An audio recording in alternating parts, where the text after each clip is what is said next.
Good afternoon, everyone. What is Abhyanga and how can it help you? What exactly is the process and science behind this Ayurvedic technique? We are going to talk about this with Shehla Khan, who is an Ayurvedic practitioner and a yoga therapist for the last 15 years. Shehla has done a lot of evidence based research on this particular technique, and she will talk to us from Canada. I am Amita from Nourish Talk, a platform for natural and holistic therapies. I'd like to introduce all of you to Shehla Khan. Welcome, Shehla. Thank you. You make me sound so much better than I am.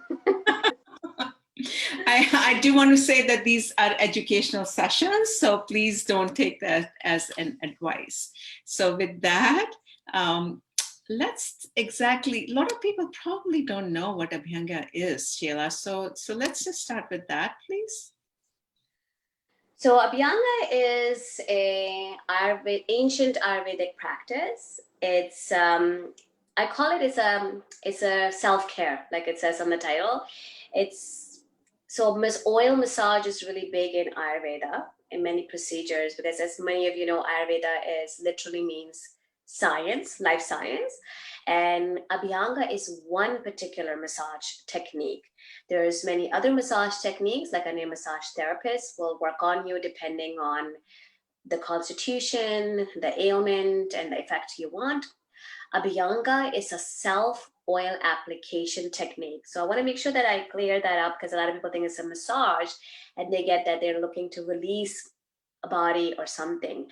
But it is, like I said, it's an application of the oil. It's an act of self-love and more of a, like all Vedic sciences, it emphasizes mindfulness, right? So the benefits of Abhyanga comes from not just the oil and the quality of the oil, but is how you attend to yourself.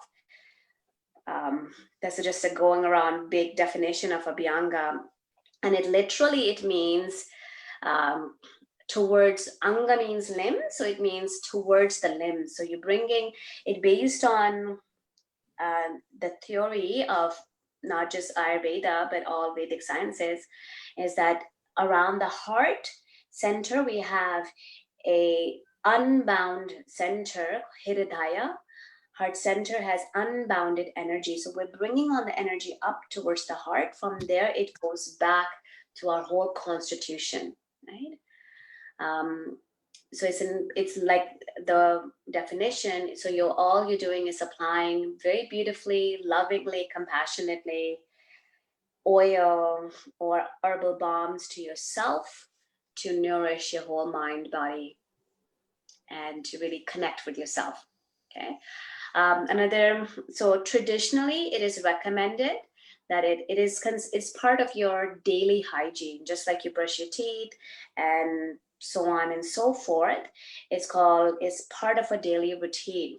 Of course, these days I recommend. Some people ask me what time is the best time to do yoga. It's anytime. Anytime is a great time, and same with Abhyanga. Anytime is a great time.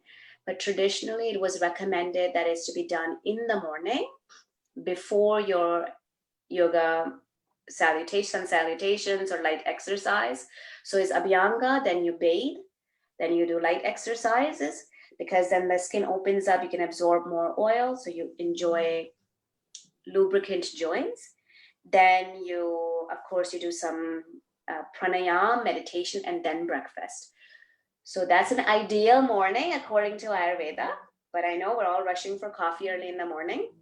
Whenever you have time, I usually tell people commit to at least few days a week if you can for this beautiful practice. Maybe you need to start with once a week, and it's completely fine.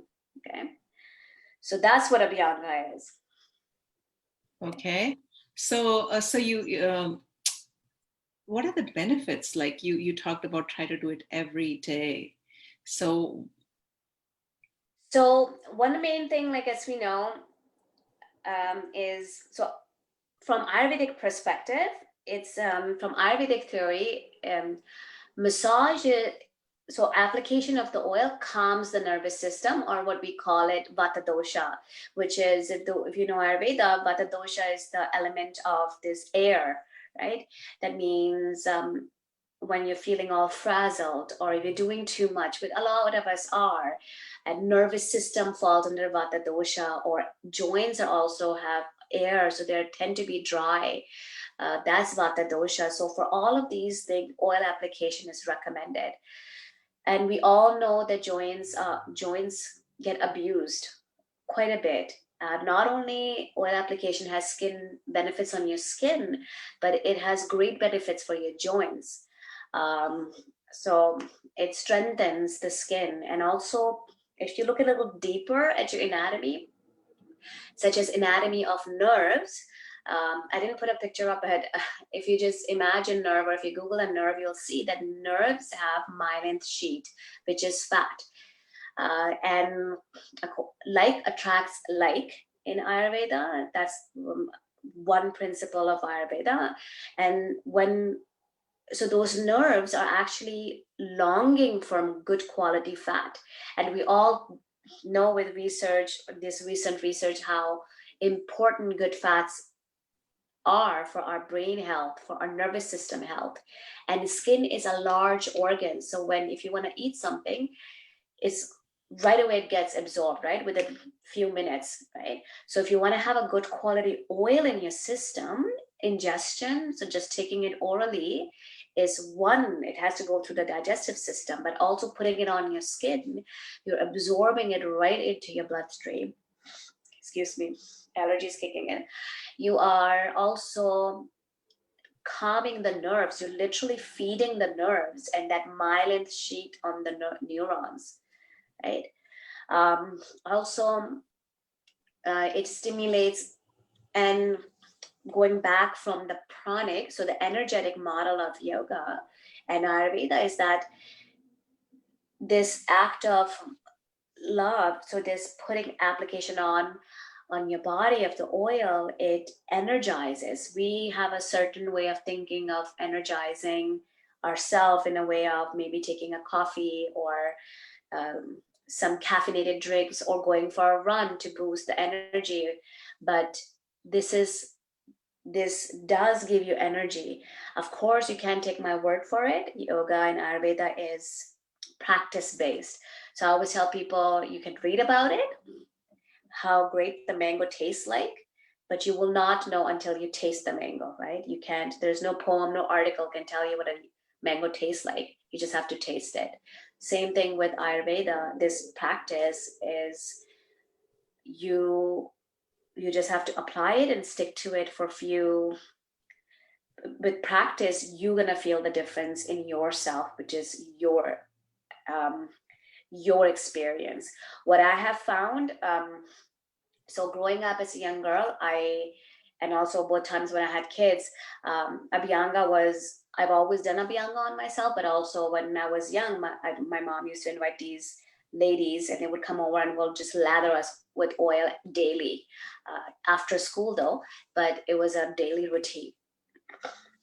When I grew up and moved to Canada, I just took it upon myself. And it's not that I feel the difference when I do it. I actually feel the difference when I don't do it.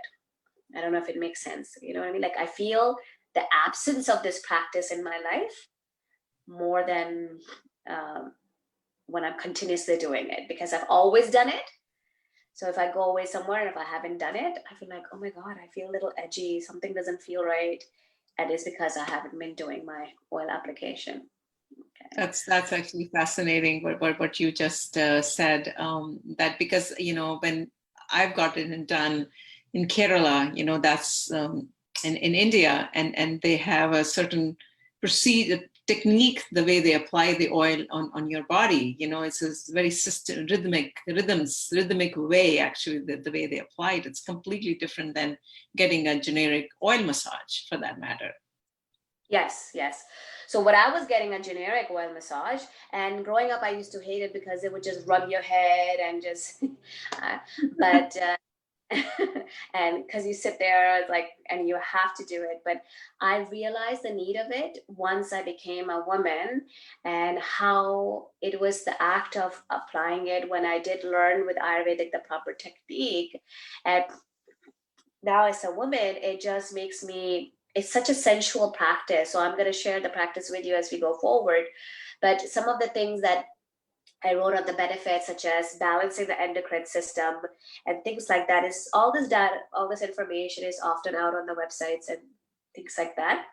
But it also has people who have recommended and have practiced have come back and told me. So I had a couple girls who would just say their periods somehow, their PMS, so I recommended it for their premenstrual cycle syndrome, and they found after a few months of doing it, they felt the difference. They felt that their hormones are balancing, right?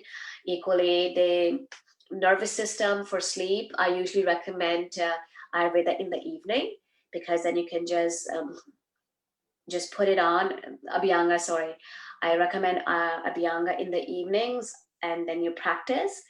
Um, do a little yoga nidra, which is a relaxing practice, tantric relaxing practice, and then go to sleep. So with consistent practice, they reported back that they are sleeping better, and we want people to sleep better. So that's when the immunity goes up, right? In Mhm. your sleep. For myself, and I've recommended for vertigo, because vertigo is another thing. They can tell you what's happening, but why is it happening? Medical science sometimes is limited in explaining why is it happening. But according from Ayurveda, vertigo is a vata dosha imbalance, meaning the element of air is imbalanced, and you have to calm these imbalances using oil. So even putting oil inside the ear, which is part of the abhyanga inside the ear, um, few of my clients came back. I'm like, just stick to it. And over time, it's an accumulative effect. And over time, they have come back and told me, oh, yes, my ringing in the ear is better. My vertigo is not gone, but it is better, right? So, so those are the things I wrote down, because people have come back equally for self-confidence. Remember, any practice that allows you to attend lovingly, it is going to strengthen that mind body connection, mind body connection. Yeah. Okay, So yeah, let's talk about the you did mention vata earlier, so maybe a lot of people probably don't understand the different body type, and what would you recommend the oils that you talked about, the different type of oils for a different body type? so body types, and as well as I also want to say, and also conditions, right? So sometimes there's a body type, but they also, I usually recommend based on what the complaints are, right? Like if somebody is Mhm. vata dominant, so I'm not going to go into what was vata dominant, pitta dominant, kapha dominant, but if someone is vata dominant, but also they're having vata issues such as cracking in their, like, just cranky joints, right? Or not only just dry skin, but like joints are cracking and you just feel tender, right? Having sleeplessness. Then you want to look at the oils that support that vata dosha as well as vata ailments, right? So usually it's recommended sesame seed, because it's sesame seed. Of course, all of these oils are, and ghee as well, is organic oil, organic, cold pressed, and so on. So sesame is usually recommended for vata dosha. Ghee, which is again is calms. Ghee is very good and used a lot in Ayurveda. And almond oil for pitta dosha and pitta condition. So pitta condition would be if you have like rashes, or if you have like a heat in the joints, as in like you have like inflammation in the joint, you would use, that's a pitta condition. Um, so then you're going to be applying something cooling like coconut oil. Coconut oil is not a good idea if you're feeling cold and it's minus 20 in downtown Toronto, in Toronto where I'm from. Not a good idea to put coconut oil, right? Because it's cooling property, right? Does it make sense? And then kapha, so right now I'm experiencing kapha, as in like I have mucus going on, so I want to warm the body, so I want to put some warming oil, even though I'm pitta dominant and I'm a pitta kapha constitution, but I also have to attend what is out of my balance, right? So I'm experiencing these allergies, so my kapha dosha is imbalanced, so I'm going to use a little warming oil such as mustard or apricot. um, if I have arthritis, then often it's recommended, which is in the picture, castor oil is recommended for pain and inflammation. Is if you use castor oil, if you use this very thick oil, right? So you Mhm. don't need, um, and so on. So we also use oil is like we can do talk about hour like I can talk about 2 hours for oils alone. I have like a whole pantry of oils, um, and then mixing it up with essential oil. But these are the some oils that are you can use.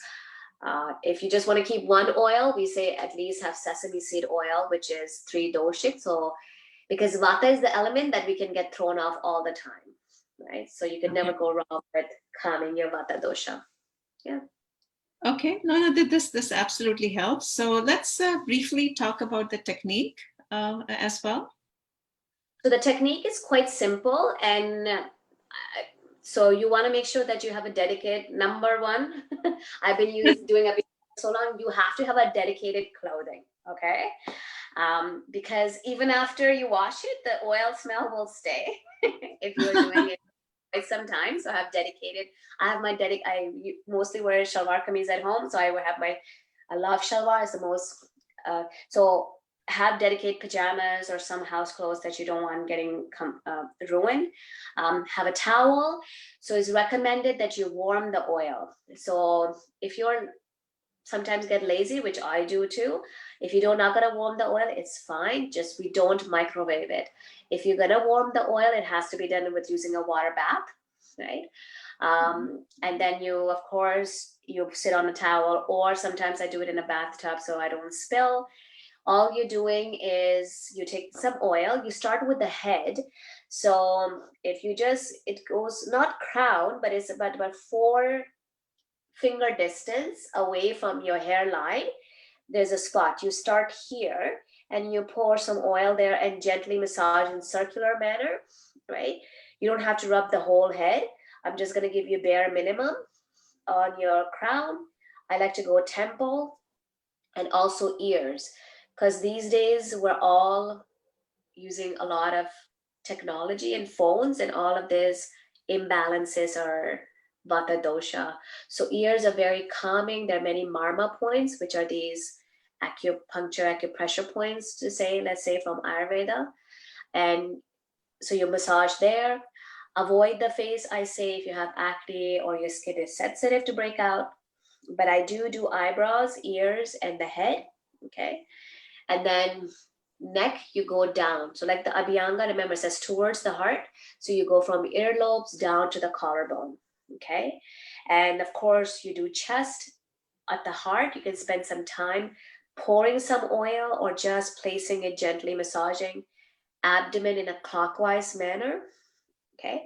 And then on your long bones, on your limbs, I start from the feet.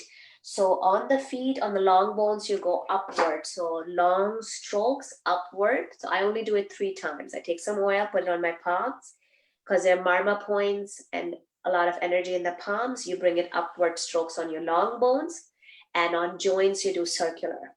So on your ankles you go circular, knees circular, hip circular. Okay. You're not going to release the muscles or none of that, just gentle mindfulness. Same thing with the left. Then you come to the arms, circular on the wrist, long bones upward towards the heart. Single stroke. So you go one way and that's it. One way and that's it. You're not just going like this, just gently. Okay. On the back, you can't reach too much, just whatever you can. Chest and the abdomen, you can spend some time lovingly attending, especially breast. I avoid the inner thigh groins too much because some of us, because it's a sweaty area and people could be sensitive, so you don't want to break out. Gentle on the inner thighs and outer thighs. You leave it on for 15-20 minutes. If you really want to be nice to yourself, you do some yoga postures. It helps you absorb the oil because you're moving, so that oils get more absorbed. If you have to vacuum the house, and then you take a bath. And surprise, once you practice, you're gonna notice, actually, I never have to put a lotion on after my Abhyanga, because my skin never dry, because you put the oil on, and when you shower it gets absorbed, and then you never have to put oil after, or lotion after your shower. Yeah. Any skincare lotion or anything like that? Even Nope. on face, would you do that on your face also, or no, you avoid the Uh, face?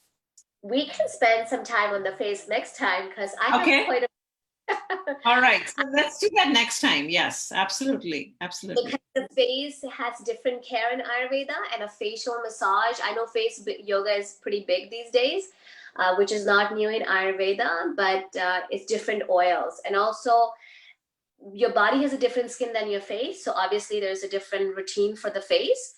Sure. And that is why, yeah. So I do Okay. put quite a few things on my face, but we can definitely talk about it for the face. So I do put some oil, but not all on my face when I'm doing Abhyanga, because I have a Pitta constitution, so I break out. Sure, Okay. sure. So yeah, so this is an info session, like we said earlier. Shehla would be back with a live workshop, like a workshop which she will demonstrate. Either we can take a topic on face, or we can take a topic on the body. We can talk about this, Shehla, next time, or whatever you like to do that as a workshop. Yeah, because we can combine the Ayurveda and face, but face, just going forward, face requires like few Ayurvedic things that we require is, yes, even if you're going to apply the oil on your face, after a few minutes, I usually wash it off, or I use a warm towel. I just don't let the oil sit. So remember, all the oil you're going to absorb as soon as you put it on. And then what I do after I apply the oil on, I take a warm towel so that the excess oil is gone. Sure. Okay. Okay. Then, All right. yes. Thank you so much for this info session, and really want to thank you. And anything else you want to add before I wrap up this session? No, I have the procedure, which is Okay. so I have a PDF on my website, which is on the last slide, yogavishela.com. I don't know if I added that on. That's okay. What we'll do is we'll if you can email to me, and then I can send it over to everyone who's watching, because this is a streaming live on Facebook. So and what we'll do is we'll organize a workshop with you where you can tell us how to apply the face oil on your face. That would be one workshop, and the second could be on your body. So that's what we'll do next time. Yeah, for sure. So yeah, I can send you the PDF. I have a little PDF how to apply the same information that's in the slide, but I put it in one version for people to have. You do have to practice, and I love hearing from it, because then people say, "Oh, the benefits," because I always say, this is the research, this community, Sure. and out what works. Yeah. Okay. Thank you My so pleasure. much for joining us. Thank you. Namaste, and have a great afternoon.